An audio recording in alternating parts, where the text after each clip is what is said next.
Halo teman-teman, kali ini kita bicara tentang kisah nyata seorang trader Korea yang berhasil setelah mengalami kebangkrutan 3 kali.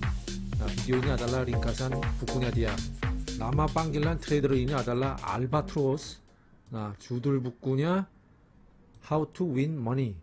Nama aslinya Songpil-gyu. Kenapa dia menjuluki dirinya Albatross? Nah, elang laut Albatross ini dikenal sebagai burung yang terbang tertinggi dan terjauh di dunia.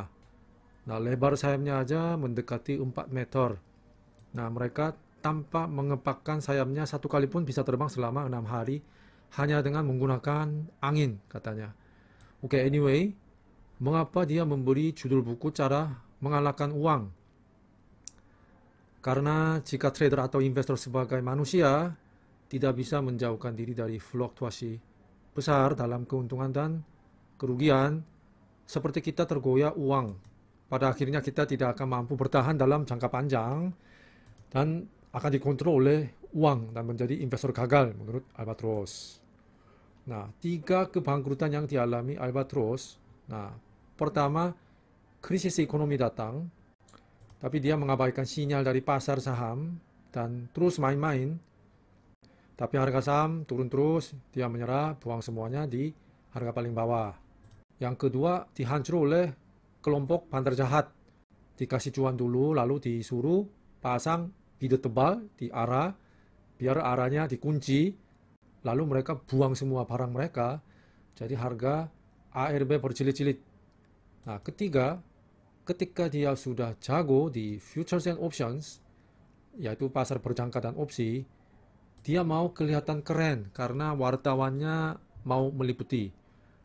Tapi ketika harga tiba-tiba anjlok dalam dengan sangat cepat di luar perkiraan, dia membeku. Hasil dia tidak cut loss, bisanya pasang badan. Denial, mengingkari kenyataan, uangnya habis dan malah berhutang. Nah, setelah mengatasi 3 kebangkrutan dalam 30 tahun pengalaman dia di pasar saham, kekayaan bersih dia dikabarkan mencapai sekitar 600 miliar rupiah. Kalau kita lihat cerita lebih dalam, nah, latar belakang sejarah kebangkrutan pertama dia adalah krisis Asia tahun 1998. Nah, mungkin film Default menggambarkan situasi saat itu. Indonesia juga pernah krisis pada tahun 98 kan? Waktu itu Korea jatuh sampai minta dana talangan dari International Monetary Fund, IMF. Nah, saat itu Albatross, seorang pemuda berusia 20-an, nah, sudah membaca banyak buku asing tentang saham, jadi sudah berbekal ilmu. Nah, habis lulus kuliah, dia tidak cari kerjaan, malah tiap hari datang cabang perusahaan sekuritas dan jual beli saham lah. Nah, semakin dia menghasilkan cuan terus, semakin dia mulai terkenal sebagai pakar muda. Tapi begitu krisis datang, ini tahun 1997 dan 98, waktu itu jauh lebih parah dibanding masa corona. Pertumbuhan ekonomi Korea minusnya dalam sekali. Nah, dia panik di tengah kekacauan pasar saham dan menjual semua sahamnya dia dengan harga hampir paling rendah. Jadi gini, kenapa dia jual benar-benar harga bawah ya? Karena average down dan tidak terima ruginya. Nah, ini chart bulanan, monthly chart, indeks saham Korea. Nah, ini selama 1 tahun dari 97 sampai 98, indeks saja turunnya minus 65%. Awalnya harga rata-rata Albatross di area sini, tapi setelah harga turun, pertama dia average down di dekat-dekat area support menurut dia. Jadi average-nya turun dong. Nah, tapi setelah jebol lagi, harusnya dia cut loss. Tapi jumlah nilai ruginya sudah gede karena dia tadi tambah beli kan. Jadi dia tidak tega menjualnya. Malah dia tambah beli lagi dengan sisa uangnya. Justifikasinya, oke, sudah turun banyak. Kalau rebound, bisa balik tanpa rugi. Jadi average-nya turunnya. Tapi saham turun lagi kan. Nah, apa yang dia lakukan? Pakai uang panas, pinjam, beli lagi. Karena sudah terlalu besar ruginya, dia tidak bisa cut loss. Anyway, average-nya kan turun lagi kan. Nah, setelah dia tahan rugi dalamnya, nah, dikasih Tuhan last chance untuk keluar dari posisi ini dengan rugi tipis karena harganya kan mantul ya. Jadi dia bangga pada dirinya sendiri karena dia mengambil risiko.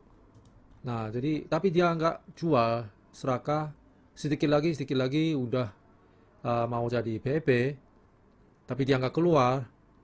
Pokoknya manusia tidak mau rugi.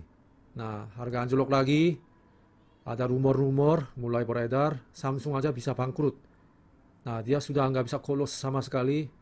Tahu gitu, tadi saya jual, tapi sudah telat. Nah, akhirnya kan dia panik, jual semuanya di bagian paling bawah kan. Dalam situasi kekacauan kayak negara ini kiamat.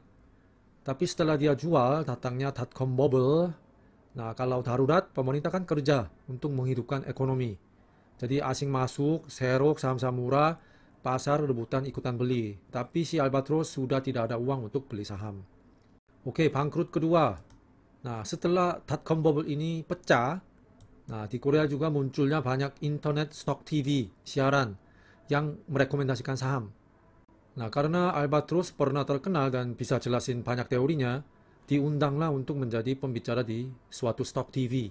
Nah, zaman itu karena dibanding demand tinggi, ahli saham yang bisa analisis chart dan teori tidak banyak. Nah, suatu hari dia menemukan chart saham yang diakumulasi oleh bandar, menurut dia. Nah, jadi dia rekomendasikan sahamnya di siaran, dan benar harganya mulai naik. Nah, setelah harga saham naik, dia terima telepon dari bandar. Nah, bilangnya, kamu boleh cuan sendiri, tapi jangan sebut nama saham di siaran. Kami belum selesai akumulasi. Lalu dia bilang, kalau kamu tidak percaya, catat aja, saya kasih tahu harga saham open dan close 3 hari ke depan. Ternyata harga open dan close 3 hari ke depan itu semua sesuai dengan harga si bandar kasih tahu. Nah, lama-lama dia sering numpang di sahamnya si bandar, jadi nikmatin cuan.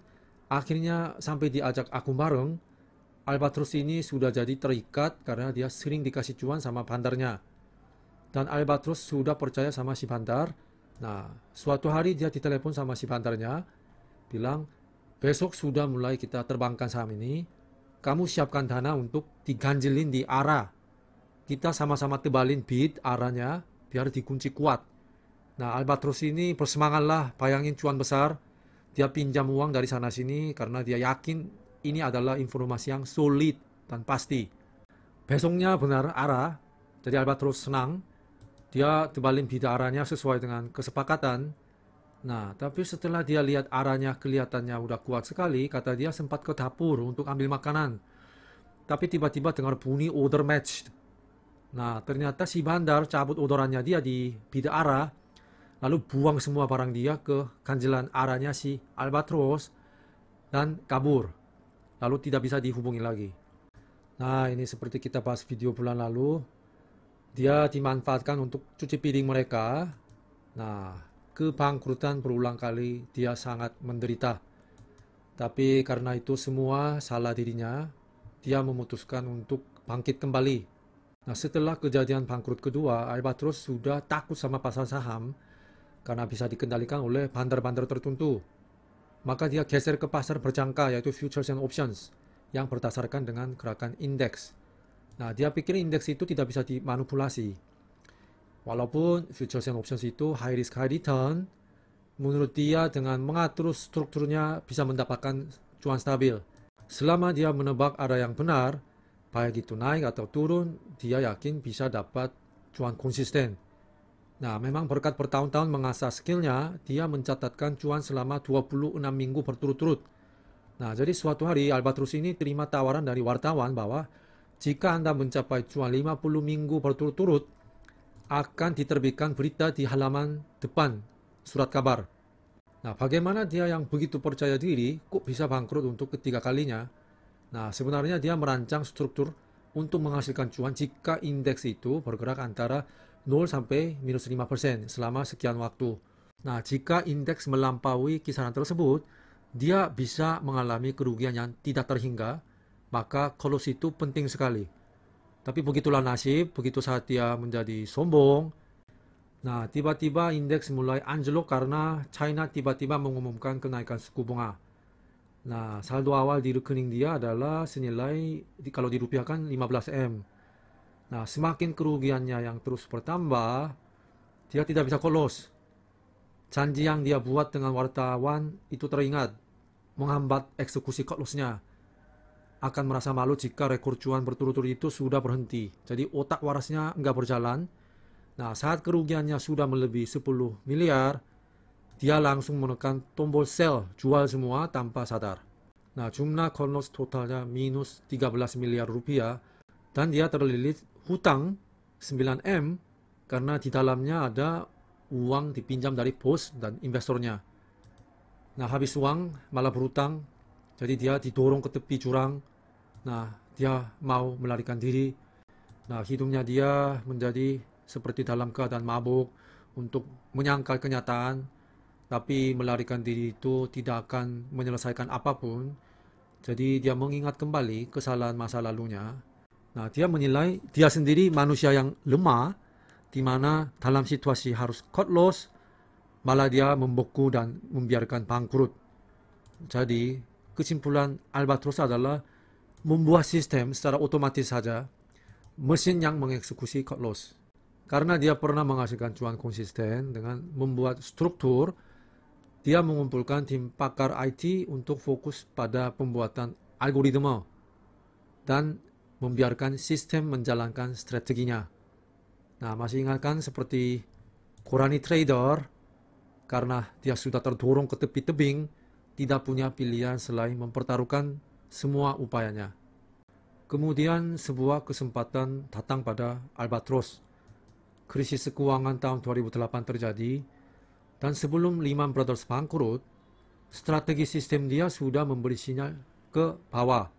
Seperti yang diperintahkan sistem kepada dia, dia membangun posisi untuk mendapatkan keuntungan besar ketika harga saham turun. Nah, kali ini dia ikuti sistem saja, nurut, stop loss akan dijalankan mesin. Dia mengabaikan semua noise di sekitarnya, tetap bertahan posisinya hingga sistem memberi sinyal kepada dia untuk keluar dari posisinya. Nah, hasilnya kita tahu kan, krisis 2008, kalau Kospi, indeks Korea turun minus 56%. Jadi tim Albatros memperoleh keuntungan yang belum pernah terjadi sebelumnya. Nah, dia melunasi semua hutangnya dan menjadi trader solid yang tidak lagi mengalami kebangkrutan. Oke, ada dua hal yang Albatros tekankan kepada para trader. Yang pertama adalah jangan fokus pada win rate, yaitu tingkat kemenangan, namun fokus pada risk reward, yaitu rasio risk dan imbalan. Nah, artinya meskipun terkena pukulan kecil-kecil terus, jika kita terus jaga dengan baik, kita bisa memenangkan pertandingan dengan 1-2 pukulan besar. Oke, mari kita cek hasil trading kedua trader. Modalnya sama, masing-masing 500. Nah, sisi kiri menang 8 kali, kalah 2 kali dari 10 trading. Win rate adalah 80% kan? Tapi rugi aset minus 10%. Nah, sebaliknya, trader yang kanan kalah 8 kali dan menang cuma 2 kali. Meski win rate-nya cuma 20%, tapi hasilnya kan untung. Plus 10% dari aset. Nah, siapa trader yang baik? Nah, tentu saja yang sebelah kanan kan? Karena cuan. Nah, trader kiri, potong cuannya pendek-pendek, rata-rata nggak ada yang lebih dari plus 3%. Nah, bisa aja kita bisa bilang ini scalper. Tapi kalau kita lihat loss-nya, nah ini bukan scalper ya. Karena trader ini tidak melakukan apa-apa ketika sahamnya anjlok. Nah, mungkin dia tidak mau stop loss karena sudah 8 kali menang, nggak mau terima kalahnya, jadi akhirnya dia membiarkan loss-nya makin bengkak. Akhirnya dia angkat tangan jual di minus 10%. Nah, untuk menutupi kerugian 10% ini, dia membutuhkan 5-6 trade yang menang, karena trading yang dia menang biasanya hanya menghasilkan cuan sekitar 1-2%. Nah, dia sudah terbiasa jual dengan segitu. Namun, pada trading ke-10, nah, dia bertaruh dalam jumlah besar untuk pulihkan loss sebelumnya yang besar. Tapi harga turun, harusnya dia call loss, tapi dia tidak tega. Karena walaupun turunnya minus 1-2%, nilai bettingnya kan besar, maka nilai ruginya besar. Malah dia coba-coba average down, tapi saham yang sudah jadi downtrend, jarang mantul kan, tidak sesuai harapan trader. Nah, kasus average down-nya berhasil, itu sangat sedikit secara statistik. Dan bahkan jika berhasil pun bahayanya itu menjadi habit. kebiasaan yang buruk bisa menyebabkan kerugian besar di lain kali, kapan saja. Memang sulit sekali menolak godaannya average down. Nah, di Korea average down itu disebut tambah air. Artinya kalau airnya dituangkan, harga rata-rata kita menjadi terdilusi. Harga average kita kan turun ya. Tapi ibaratnya orang lagi tenggelam, harusnya tangan ini diangkat, tapi malah kasih high five. Kayak dorong. Nah, apa otak kita, otak manusia terancang jika menuangkan air lagi, apakah kita bisa mengapung di permukaan? Oke, di sisi lain kita lihat trader kanan, dia fokus pada risk reward, bukan win rate. Nah, semua stop loss dia lakukan itu singkat, sekitar 1-2%. Nah, meski kalah 8 kali, akunnya tetap bertumbuh kan? Dan trading ke-10 ini adalah mengikuti trend following, di mana kenaikan saham yang kuat, kita tambah beli lagi dengan harga lebih tinggi. Nah, di Korea, average up ini disebut tambah api. Nah, supaya ruginya naik lebih kencang, kita tambah api pada mesinnya. Nah, Albatros mengatakan, biasakan untuk sering mengalami kerugian kecil. Dengan begitu, Anda bisa kalah 7-8 kali dari 10 taruhan. Tapi jika Anda sudah terlatih untuk mengambil cuan besar dari 1-2 kemenangan, pada akhirnya Anda akan menghasilkan uang. Nah, menurut Albatros, masalah terbesar dari trader yang gagal adalah opportunity cost. Mereka menambah posisi yang sedang merugi, yaitu average down, pada akhirnya kehilangan biaya peluang untuk berpartisipasi dalam peluang trading lebih bagus lainnya. Emang susah sih tidak nyangkut di saham. Challenging. Nah, sebagai tambahan, pernah dengar nama William Eckhart, trader legendaris di trend following trading, yang terkenal dengan total trading rules. Nah, dia mengatakan gini, tingkat kemenangan, success rate, adalah faktor yang paling tidak penting dalam keberhasilan trading. Bahkan mungkin berbanding terbalik dengan kinerja, sekalipun terkena pukulan kecil-kecil terus, pada akhirnya akan menang dengan 1-2 pukulan besar. Tuh. Oke. Hal kedua, apa yang ditekankan Albatros adalah position sizing. Berapa porsi kita pertaruhkan dari modal kita, ada hasil yang terbukti secara matematis tentang apa yang terjadi ketika kita all in setiap kali kita bertaruh. Ini tampaknya rumit lagi, tapi kita nggak usah pusing, kita mau tahu saja hasilnya. Oke, anggaplah jika kita menang, modal kita jadi 2 kali lipat, 100%. Tapi kalau kalah, kita kehilangan minus 60%. Probabilitas masing-masing 50%, 50%. Nah, saat memainkan 1 kali, nilai dari probabilitasnya adalah 20 kalau rumus. Ya, oke. Ini merupakan permainan yang boleh dimainkan karena nilai yang diharapkan itu kan cuan. Tapi, jika kita memainkan permainan ini dengan modal 100 all in 1000 kali, apa yang terjadi? Modal kita menjadi berapa? Nah, rumit-rumit lagi. Saya bisa aja salah jika saya coba-coba jelasinnya. Jadi kita cek hasilnya aja. Oh ya, ini ada 530 dan 470. Ada apa ini? Alasannya kenapa? Ya, menurut statistik, karena kejadian paling umum dalam distribusi normal berada di antara rentang tersebut, yaitu 470 sampai 530. Nah, oke, kita kasih angka tinggi yaitu 530 ini ke kasus menang. Jadi ada 530 kasus di mana kita menang, jadi uang kita menjadi 2 kali lipat. Dan ada 470 kali kasus di mana kita kalah dan hilang 60%. Nah, kelihatannya karena menangnya lebih sering dan lebih banyak, hasilnya menjadi pasti cuan kan? Tapi apa jawabannya? Nah, ini hampir 0. 0 komanya itu berapa ya? Jadi modal kita menjadi debu. Jadi, secara probabilistik dan statistik, terbukti bahwa jika kita melakukan all in terus, kita akan habis. Nah, jawaban lain Albatros tentang mengapa tidak boleh melakukan all in terus adalah tail risk. Peristiwa di tepi distribusi normal ini yang tipis, yang sangat kecil 0, probabilitasnya, namanya tail risk, risiko ekor. Nah, peristiwa kayak ini kadang-kadang terjadi di pasar saham. Misalnya kayak krisis Asia 98, serangan teroris 911, 9/11 tahun 2001. krisis keuangan tahun 2008, virus corona tahun 2020. Nah, hal ini disebabkan oleh munculnya apa yang disebut black swan, angsa hitam, sama dengan risiko ekor. Jadi dia menganjurkan untuk tidak mengambil risiko lebih dari 1% dari modal kita dalam satu trading. Contoh, jika modal kita $1.000, kita tidak boleh kehilangan lebih dari $10 dalam satu trading. Ini minus 1% kan dari $1.000. Nah, rasio risk reward biasanya 1:3. Rugi 1, untung 3. Ya kan? Itu yang direkomendasikan kan. Oke, misal jika saya rugi minus 5% pada trading ini, saya akan cut loss. Tapi itu tidak boleh lebih dari minus $10 kan?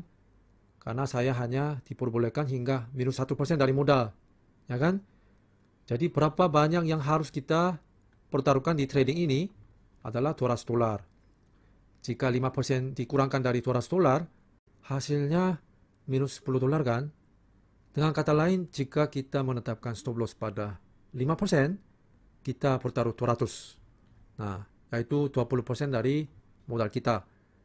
Nah, kalau gitu, berapa kemungkinan potensi cuan? Nah, trader-trader saham yang sukses bilang, saham kan tidak seperti judi, di mana kemungkinan menangnya kan kurang dari 50% biasanya. Tapi saham bisa meningkatkan peluang karena terdapat hubungan sebab akibat. Hal-hal seperti outlook kinerja suatu emiten yang bakal bagus, atau berita yang akan menjadi kabar baik selama jangka waktu yang lama ke depan. Sebab akibat yang bisa ditebak. Memang jalan menuju sukses di bidang saham mungkin tampaknya sederhana, tapi kenyataannya sulit sekali. Nah, bagaimanapun cara paling jelas untuk survive dulu adalah dengan terus menginvestasikan waktu untuk kesehatan kita seperti Albatros. Oke, terakhir. Albatros tidak mau trader berakhir seperti Jesse Livermore. Tahu kan Jesse Livermore membuat rekor legendaris sebagai trader perorangan. Banyak buku juga ada tentang dia. Tapi dia akhirnya bunuh diri dengan pistol. Sebab dia tidak mampu melindungi aset. Nah, oleh karena itu Albatros sudah menetapkan aturan untuk meninggalkan pasar. Bye-bye selamanya kapan saja ketika 20% dari total aset hilang.